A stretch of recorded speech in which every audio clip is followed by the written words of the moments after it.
So here we can see Swanwick Junction box, which is a 44 lever frame Midland box from Kettering Station on the Midland Main Line originally.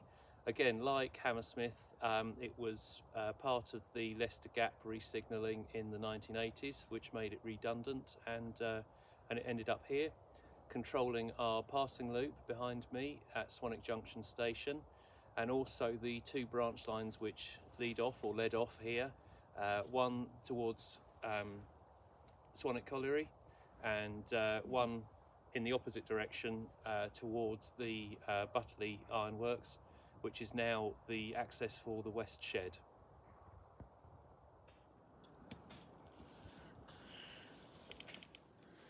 So we're here in Swanwick Junction. This is quite a large signal box, 44 levers in use.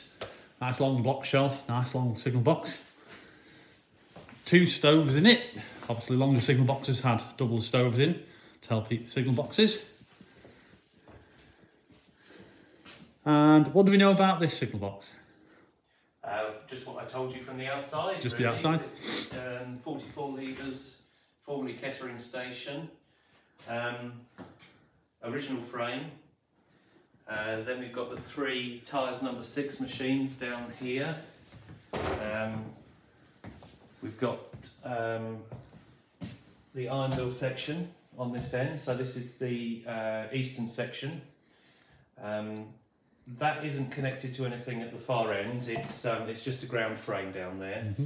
So when once a train has gone down there, there's no bell signals or anything like that. It just comes back up. We get the tablet back, put it back in. This is the Hammersmith machine, which is connected up for ETB working, and then the middle one for to open the box with the long section tablet. The principal signals and points to the yard are slotted with the ground frame, which is just at the bottom of the stairs outside. Just down there. And again, the long section tablet can be used to unlock the points there or from here. What we can also do is to split the section here without Hammersmith box being open, and just have again put the long section tablet in, and then we can release one for the Swanwick to Hammersmith section for whoever's taken possession of that end of the line, and one for the Swanwick to Ironville section for whoever's taken possession of that end. So again, that gives a bit more operational flexibility should it be needed. Okay. So the points approaching Swanwick Junction from the west are levers 14, 15, 16 and 17. They're all manual. 14 and 15 is technically a crossover, but I guess they're separate manual points because of the weight of them. They are a hell of a weight to pull. Approaching from the other direction, from the east, 39 and 40 are motor points because of the distance and the weight. 40 is out of use at the moment, so although notionally you could have up trains running into platforms 2 and 4, effectively at the moment platform 4 is a bay, and the only operational points are 39, and up trains have to come into platform 2. Number 5 are the points from the up and down main into the yard. They are slotted to be operated either from the box or the ground frame, along with signals number 3 for leaving the yard, and 35 I think for coming into it.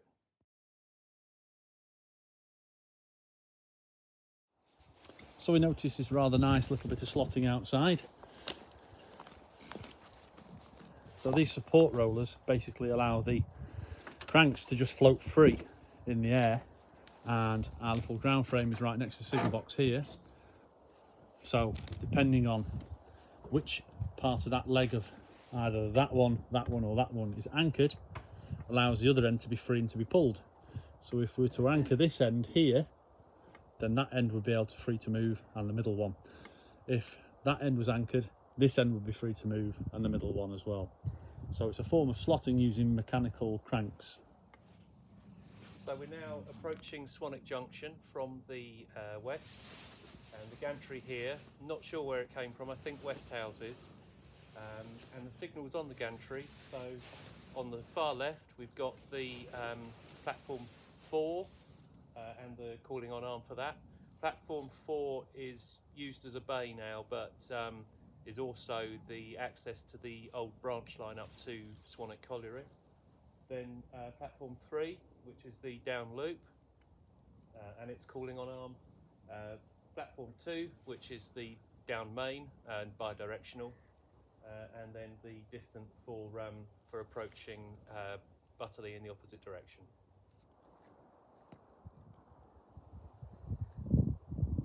So here we have the banner signal at Swanwick, which acts as a repeater for the upstarter, which for reasons of the way the site was developed is now out of sight behind the signal box, but having the banner allows us to let the driver of the train in the up platform know that he's good to go. So if you remember from previous videos, we covered the floating wheel detection. So going back to the basics here, we have our main incoming chain, comes around this drive wheel here, and goes around and back on this small doll wheel there, and basically pulls a hold of this slotting bar to the right. Around this middle wheel, which is free floating here upon the main bar, are 2 chains. Now, off over here, one of our signals here will be attached to one of those chains through that detector, around the middle wheel, and back through the other detector and back up to the other arm. And what will basically happen is, as you pull this one chain, it'll pull this guide wheel to the right, pull the main bar to the right, pull the slotted wheel to the right. One of these chains will be anchored because the detector will not be set for the points. The other one, however, will be free. So that will be loose, the other side will be tight, and only one of the signals will be free to pull. If the points were set the other way, then again, that detector will be anchored and the other one will be free. So as we pull the main bar this way, obviously the wheel moves with it, that chain would be locked up and the other one would be free to pull. There's a few places up and down the country still got this, a couple of heritage railways. I know an example went to Clacton in the last few months when that was designalled. Here we are in the platform, just looking at these Midland ground signals. And as you notice, these Midland ground signals are fitted with a sighting plate. Midland liked to use small signal arms, effectively as shunting signals, and from a distance, not very sightable. So the Midland fitted these sighting plates at the top. And one thing you'll notice about this one in particular, it doesn't have a bottom sighting plate on this one, because when this signal comes up and is level with this one, it would conflict. So in effect, the bottom one's fitted with a full sighting plate and the top one's just fitted with the top portion. That's quite nice Midland signal. Another thing with the Midland signals is, to appreciate this, there's 2 little oil holes on the back, so you don't have a hidden shaft. You can get at everything to oil it and grease it. Again, they have lift-off lids on the sides, so you can get in and out at the lamp casings inside. And you just notice the little pointing finger, which the Midland fitted to a lot of signals to highlight which line they apply to.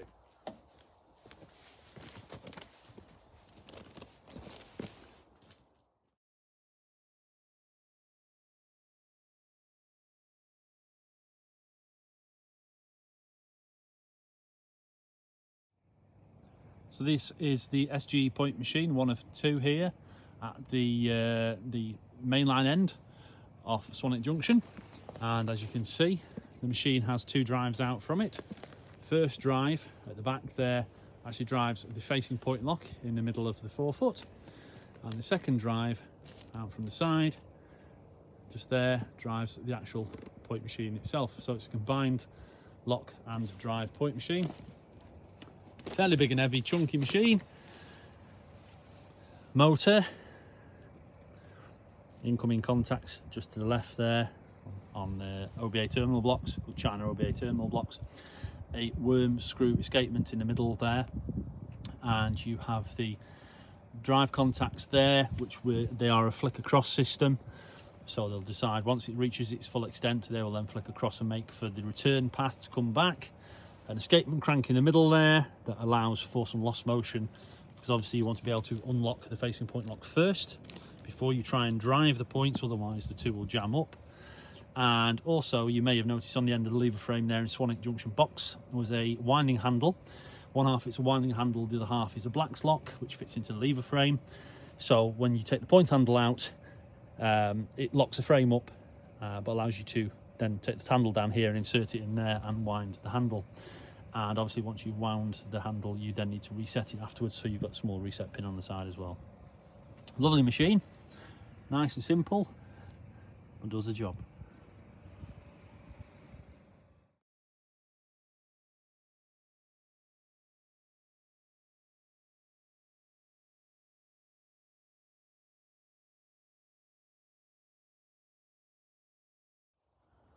So this building at Swanwick is the telephone exchange now, and we believe it was Holbrook. I think it was Holbrook Crossing. Holbrook Crossing signal cabin in its original guise. You can just make out it's actually got a skylight just poking out there as part of its original construction. So behind me is the former Linby Colliery sidings signal box, Midland 2B type box built in 1894, and a near neighbour of the demonstration box, which you'll be seeing in a minute, which was the former Linby Crossing box. Now used as a bookshop, this one, and there's no frame in it. This is the demonstration box, directly opposite Linby Colliery box. So now we're inside our demonstration signal box, which was from Linby on the Midland line north of Nottingham. The original frame. The brown levers on the left control the mechanism for the wheel to operate the level crossing gates. Not currently in use, but we hope that one day it will be able to operate the gates on the level crossing that we have outside it here. And you've still got all the old block instruments from Linby on the shelf as well. So they're all original ex-Linby block instruments? Yep. That's very nice to see that. Again, 4 blocking instruments. I gather Linby was a 4-track line? I don't know. I'm presuming with that on, or it would have had loops. It's a lovely laid out little box, this demonstration box here. Plenty of room for visitors and a good varnished floor as well, which is always nice. Nice to see that Midland block shelf as well. The supports there as well.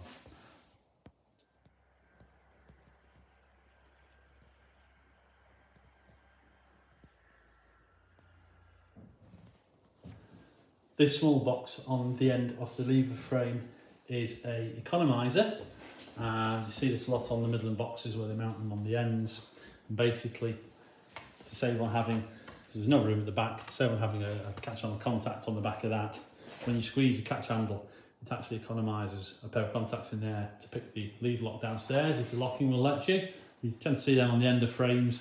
There is space in the end of the frames for them to come through. And this one, again, is a tumbler frame. Might actually get a chance to show you that in a second. So here we are, we can see the tumbler locking part of the frame. Now this lever itself is locked at the moment. As you can see, when you squeeze the catch handle, you can't operate it. And that's catch handle locking as opposed to frame locking. Frame locking will lock the lever, but not the catch handle. But on these frames, they are catch handle locking. If you cannot squeeze the catch handle, then that lever is physically and mechanically locked. Catch handles tended to be made of brass, the idea being that the catch handle would break before you could defeat the locking, because obviously, as you can imagine, you can put a lot of force onto a catch handle to squeeze that locking. You don't want that. So catch handles were made of material that would give way first. As you can see, just as we start to operate the lever, you can see that it's trying to do that rocking affair, that tumble affair. As we would operate that lever over, this rocker has a cast portion into it that will kick that rocker sideways and will drive this shaft to the left or right. And on this shaft here, we have various bits of locking off to other levers. Now, as you can see, this stud here, if we were to rock this lever out, it would rock the locking to the right, and would free a gap here, allowing us to pull another lever, which could then move its locking this way. So that's a form of locking. We also have some slotting locking here on these other bars you can just see underneath, so we can have some locks under and some locks over as well. So you can have several racks of locking on the hooks.